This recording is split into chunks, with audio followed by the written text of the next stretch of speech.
Welcome and thank you for joining us for today's OnBoard Limited Release webinar for payers, pharmacy benefit managers, and medical review organizations. Today, I'll begin with a condensed OnBoard Limited Release overview. And just a side note, we provided a full walkthrough of OnBoard Limited Release during previous webinars, so if you'd like to check out a recording of one of these past sessions, we'll be sharing resources at the end of today's presentation. Next, I'll be sharing information on how to register and access the new system and stepping through the various user roles in OnBoard Limited Release, including how payers can assign these roles for the handling of prior authorization requests, or PARs, so you'll be ready to roll for the launch of the new system this summer. We recently updated the Payer Frequently Asked Questions document on the OnBoard webpage, so I'll be reviewing some of these questions and answers today. And I'll wrap things up by letting you know what's coming up next in the project timeline and leave plenty of time to answer your questions.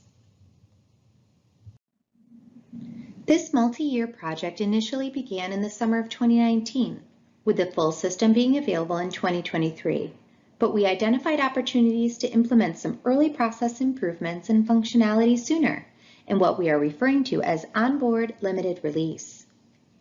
OnBoard Limited Release is tentatively scheduled to be available this summer and will include a new online process for prior authorization requests, or PARs, as well as the online submission of Form HP 1.0. In January of 2022, Phase 2 will be available, which includes eClaims EDI 3.1, with the complete OnBoard system being available in 2023. When use of limited release begins, paper form MG1, MG2, and C4 auth will be eliminated. To transition away from paper forms, limited release will move the prior authorization request process completely online and will include the following. The existing MG1 process will be known as confirmation in the new system and will be confirmation that the treatment the provider wishes to deliver is consistent with the medical treatment guidelines.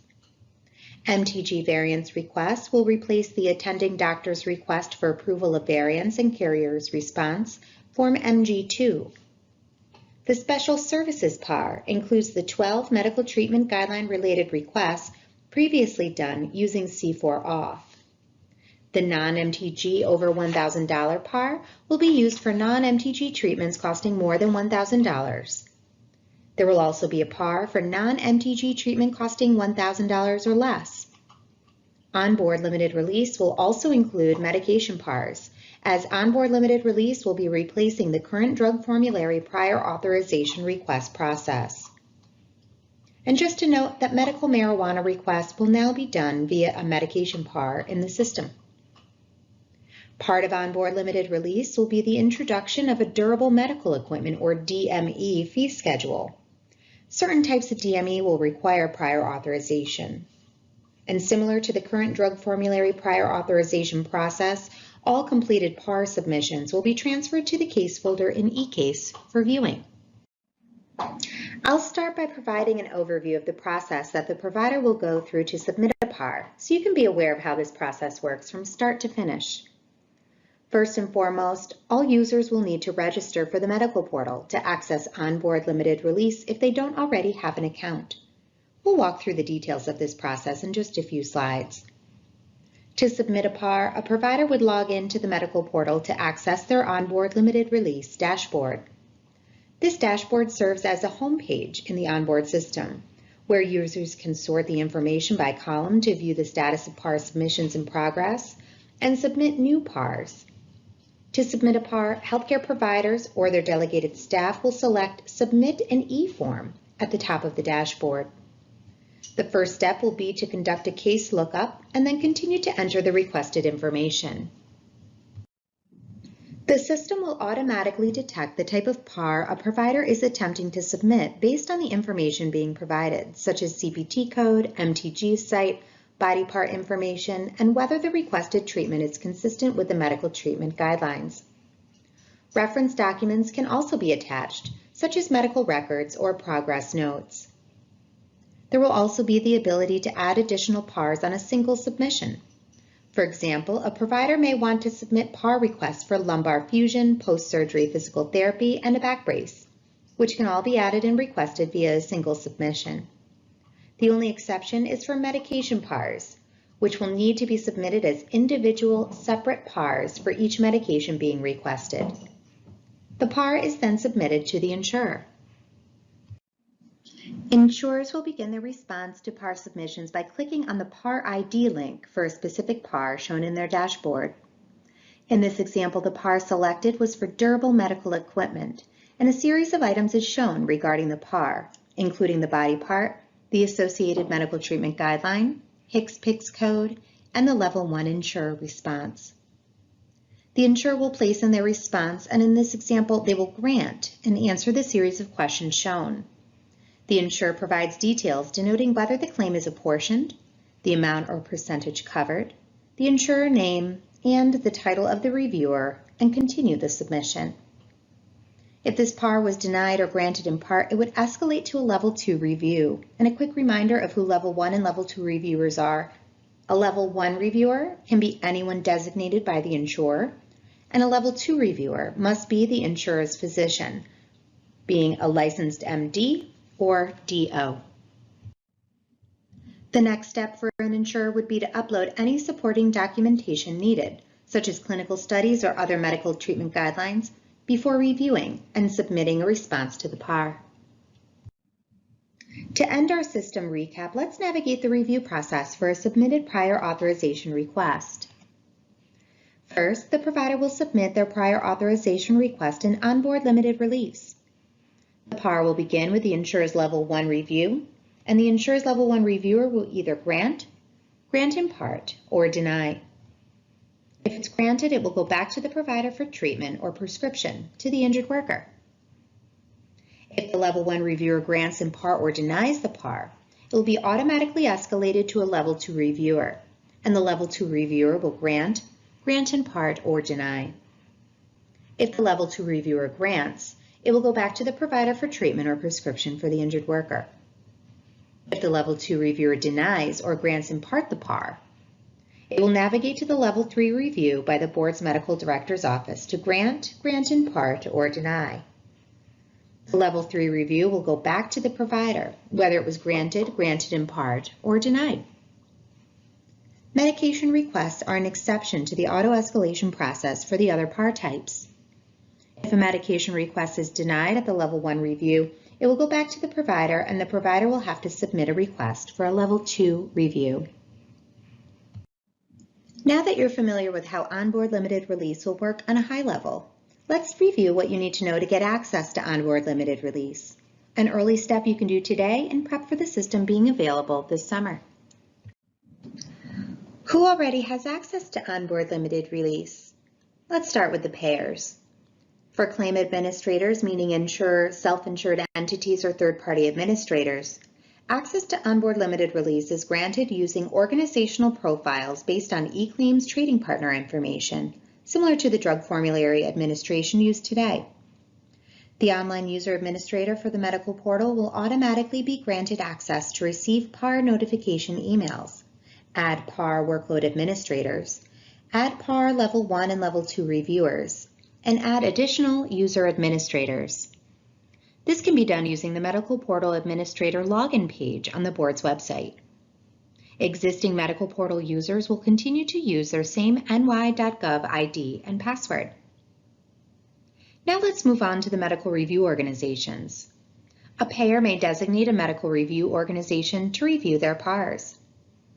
Medical review organizations must first complete the online medical review organization medical portal registration process found on the board's website. And lastly, pharmacy benefit managers, or PBMs. PBMs may be designated by the payer to review Level 1 medication PARs. The PBM must complete the online PBM medical portal registration process on the board's website before a payer can designate them as a reviewer. PBMs with access to the current drug formulary application will automatically be given access to OnBoard limited release and will not need to submit a new request for access. Existing payer designations will also be automatically continued. To begin the registration process, go to wcb.ny.gov/medical portal and select Access and Administration under Payers. Next, select Accessing the Medical Portal in the navigation column on the left. Select either Medical Review Organization Medical Portal Registration or PBM Medical Portal Registration at the top of this page. After selecting either of these links, the registration process will begin. To register for the medical portal, medical review organizations and pharmacy benefit managers will need to submit the following information: organization information such as federal tax identification number, organization name, and organization address. User information. As part of the registration process, organizations must identify at least one user administrator and may also designate additional user administrators, workload administrators, and reviewers. This will be detailed shortly, but information required for each user includes name, address, phone number, and email address. After a registration is submitted, it will take 3 to 5 days for the board to complete the review. Once approved, emails will be sent to each user designated in the application with their ny.gov ID, temporary password, and additional instructions related to their role. Speaking of which, OnBoard Limited Release requires payers to assign users to various roles. These roles are responsible for providing prior authorization request reviews and is very similar to the drug formulary administration process that many of you are already familiar with. First, let's define what each role is, and then we'll walk through how online or user administrators assign these roles. And just a quick note here, all of the information I'm about to share about roles is now available on the medical portal web pages that you can access by following the steps shown here. As seen in the PAR review process overview I provided earlier, there will be various roles in the system of who can request access for users, assign PARs to users who are designated for Level 1 or Level 2 review, or are designated to conduct Level 1 and Level 2 reviews on PARs for which they are assigned. The first role we will review today is the Payer Online or User Administrator. The responsibilities of the Payer Online Administrator will be to request access for users and user administrators, assign users to Workload Administrator, Level 1 and Level 2 reviewer roles, provide email contacts for PAR notifications, designate an MRO for PAR reviews, designate a PBM for Level 1 medication PAR reviews, update user information as necessary, and remove users who should no longer have access to the system. The Workload Administrator, who is created by the Payer Online Administrator, will be responsible for receiving and assigning all submitted PARs based on the assigned Workload Administrator role. There are a few types of Workload Administrator roles. The MTG non-MTG Workload Administrators assign MTG Confirmation, MTG Variance, MTG Special Services, non-MTG over $1,000, and non-MTG under or equal $1,000 PARs to appropriate reviewers.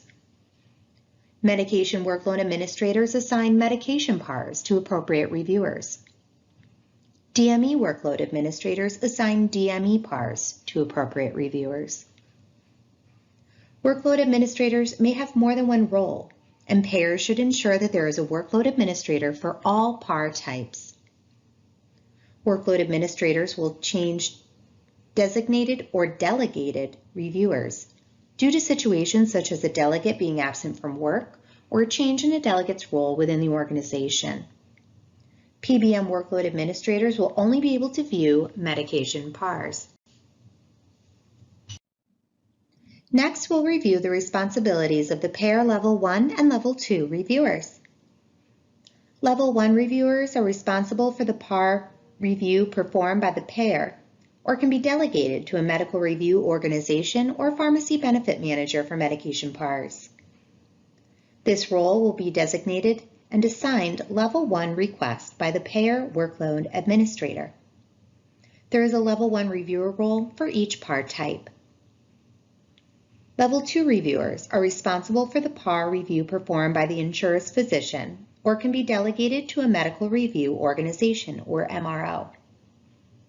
Please see Subchapter M of Chapter 5 of Title 12 of NYCRR Part 441.1G for the definition of the insurer's physician. This role will review Level 2 requests as designated and assigned by the workload administrator. And there is a Level 2 reviewer role for each PAR type. Next, we'll review the Medical Review Organization Online User Administrator role. This role will request access for users and user administrators, assign users to Workload Administrator Level 1 and Level 2 reviewer roles, update user information as necessary, and remove users who should no longer have access to the system. MROs will also have a Workload Administrator role. The Workload Administrator will receive and assign all submitted PARs, and they may change delegated reviewers due to situations such as a delegate being absent from work or a change in a delegate's role within the organization. MROs will have Level 1 reviewers. These roles will review Level 1 requests as designated and assigned by the payer's Workload Administrator. The Medical Review Organization's Level 2 reviewer will review Level 2 requests as designated and assigned by the payer's Workload Administrator. Pharmacy benefit managers will have an Online User Administrator, a Workload Administrator, and a Level 1 reviewer role. The Online User Administrator will request access for users and user administrators, assign users to Workload Administrator and Level 1 reviewer roles for medication PARs, update user information as necessary, and remove users who should no longer have access to the system. The Workload Administrator will receive and assign all medication PARs and change delegated reviewers due to situations such as delegate being absent from work or a change in a delegate's role within the organization. The Level 1 reviewer will review Level 1 medication PARs as designated and assigned. Now that we've defined the roles that will be used in OnBoard Limited Release, we'll walk you through the steps to assign users to these role types and receive notifications for all PAR types. First, online user administrators will log in by visiting the medical portal page on the board's website, and in the Payer section, select the Access and Administration link. On the next page, select Online Administration, and then the Administrator Login link. You will use your existing ny.gov credentials for the medical portal to log in here. You will land on the navigation page shown here. This is where you can select each PAR role and begin entering information for notification contacts and user roles. Let's review the administration process for assigning notification contacts. Online user administrators must enter email addresses for the contacts in Level 1, Level 2, Order of the Chair, and Final Determination notifications. To show a quick example, let's select Level 1 under MTG Confirmation. Once selected, it will show a list of organizations assigned for MTG Confirmation Level 1 notifications. On this page, you can update the current email to a new email or add new contact information for MTG Confirmation Level 1. The online user administrator must also enter delegated staff for each type of PAR review. As an example, we want to see who is currently a Level 1 reviewer for non-MTG over $1,000, and then add or modify current users. After selecting Level 1 reviewers, we now see 3 sections beginning with the registered users designated for that level of review. And here's where you can remove or modify existing users. Next, you will see registered users who are not designated for Level 1 reviews. You can select Add for any of these users, and they will be added as a Level 1 reviewer for non-MTG over $1,000. And lastly, at the bottom, you will see a button to add a new user. To add a new user, you will just need to enter the required information: first and last name, address, phone number, and email address. This concludes our walkthrough of who needs to register, how to register, the various roles in the new system, and how to assign and update roles. I know I'm throwing a lot of information at you, but don't worry. We will be sharing information on where to contact with questions after today's webinar and where to find resources related to registration at the end of today's presentation. We've been receiving a lot of great questions from the insurer community, both during these webinars and to the onboard@wcb.ny.gov mailbox. Let's go over the most frequently asked questions received so far. And just a note, we have developed documents that outline these FAQs that are available on the OnBoard section of our website under Resources. How will the feature that enables an insurer to request more information from a healthcare provider work within the system? The insurer will be able to request additional information from the healthcare provider who submitted the PAR directly within OnBoard Limited Release. The healthcare provider will receive a notification that additional information has been requested and will have the opportunity to provide more details. Please note that use of this feature does not affect the mandatory time frame for response to a PAR, and the healthcare provider is not obligated to respond. However, in some cases, this will allow an insurer to approve medically necessary treatment, which is supported by the additional information provided. Will the OnBoard system notify the insurer's claims adjuster handling a specific claim when a new PAR has been received, or will the notification be sent only to the workload administrator? PAR notifications are sent to the email address the insurer's user administrator has registered for that PAR type and level of review. Insurers are encouraged to use group emails when possible, rather than an individual user's email. For example, ABC Insurance Company may register Level 1 RX at abcinsurance.com for Level 1 medication PAR notifications. An ABC Insurance Company can provide access to that email for their various administrators and users. The PAR submission will appear on the Workload Administrator's dashboard for routing appropriately for review. Since OnBoard Limited Release is paperless, how will injured workers be notified about activity related to their claim? Healthcare providers and insurers are required to notify the injured worker of any actions taken on a prior authorization request related to their claim. The insurer is required to provide a copy of their response, and the healthcare provider must notify the injured worker. The board will continue to mail the injured worker a copy of any action that it takes. Any notification from the board will also be sent to the injured worker's attorney if they are 1. Identified as a claimant attorney on the claim in e-case, and 2. Have an email address associated with the R number. These rules apply to all PAR types except medication PARs. Will the official New York Workers' Compensation Durable Medical Equipment fee schedule indicate which items require prior authorization? An item not found on the DME fee schedule will require a prior authorization. Some items on the DME fee schedule are designated with a PA. These items require prior authorization. Can an insurer authorize DME requests through a DME supplier that an insurer currently works with?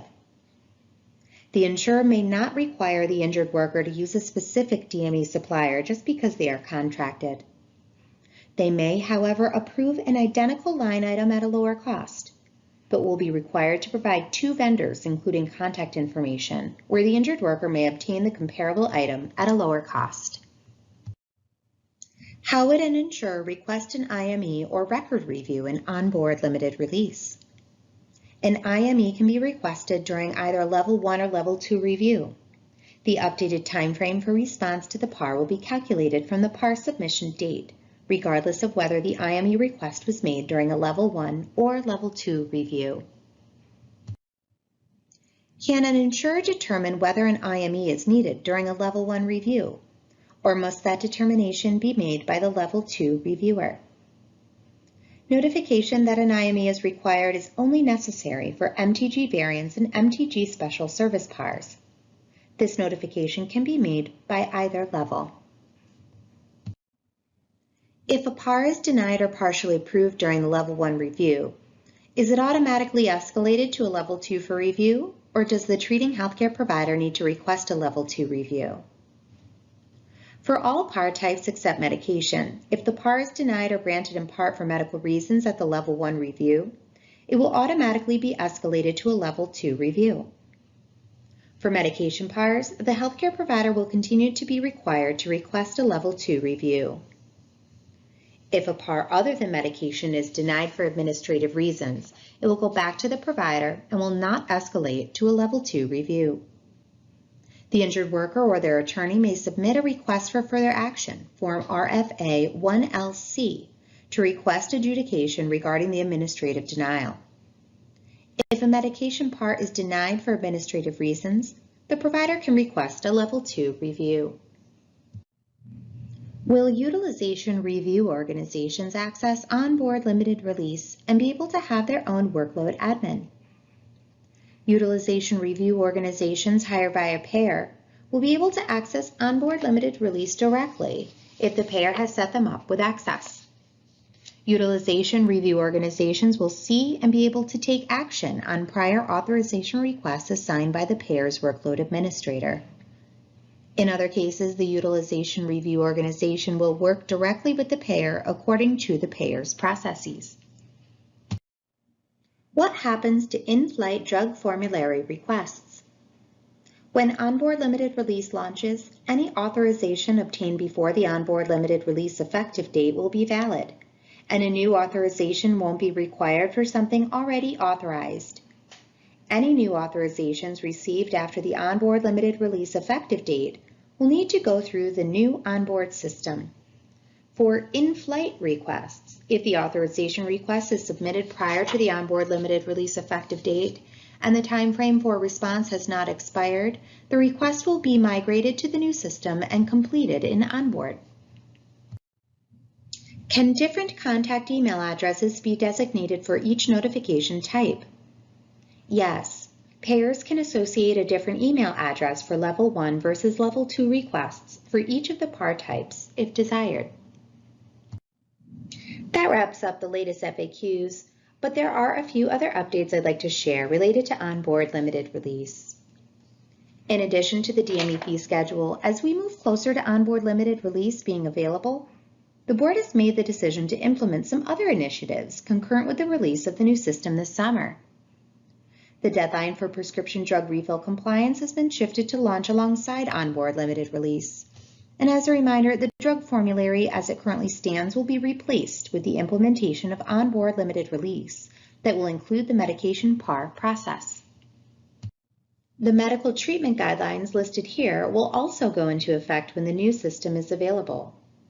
There will be new medical treatment guidelines created and used for traumatic brain injury, and there will be revisions made to mid and low back, neck, shoulder, and knee. Training modules will be available on our website for both medical and non-medical professionals once the new and revised MTGs are implemented. The OnBoard webpage has been updated recently with content specific to the insurer audience. I'd like to walk you through where to find these resources and provide a preview on how the website will soon be redesigned to give insurers their own page to find these resources in the future.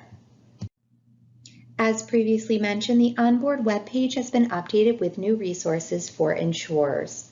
There is a fact sheet highlighting what insurers need to know and a listing of frequently asked questions for the insurer audience. You can also view a history of our recorded presentations and PDF copies of our slide decks as well. We encourage you to take a look at these resources and to share them with your colleagues. As we move closer to using limited release, the board will be providing plenty of opportunities to receive updates and training. We will continue regular webinar sessions like this one, and just prior to OnBoard limited release being available, we'll be delivering just-in-time training webinars to provide you with everything you need to know for day one. Guide materials and video tutorials will be developed, and website content is being continuously refreshed to assist you along the way. To stay in the loop on when training resources and other engagement opportunities are available, we urge everyone to subscribe to receive WCB notifications. If you did not receive the invitation directly to this webinar, visit wcb.ny.gov/onboard and select the Get Involved and Stay Informed tab to sign up to receive email notifications to stay informed on resources and to register for upcoming webinar and training opportunities. Last but not least, what do insurers need to do now to prepare? First, as we walk through today, you should review the new medical portal web pages and register for access. Remember, the online user administrator can now administer PAR notification emails, add PAR workload administrators, add PAR Level 1 and Level 2 reviewers, and add additional user administrators for OnBoard limited release.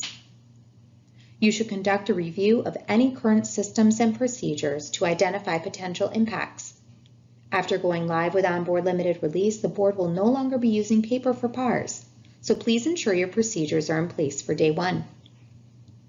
Lastly, we encourage insurers to share this presentation information and registration web pages with their medical review organizations and pharmacy benefit managers to ensure all are registered and prepared for OnBoard limited release. That concludes today's presentation, but if you have any questions following this webinar, please email onboard@wcb.ny.gov. To stay updated, we encourage you to visit the OnBoard webpage frequently. This is also where you can subscribe to receive OnBoard news straight to your inbox, as I just mentioned. These communications will not only feature limited release updates, but will be distributing information about the broader OnBoard project as well. Thank you for your interest in OnBoard limited release, and have a great day.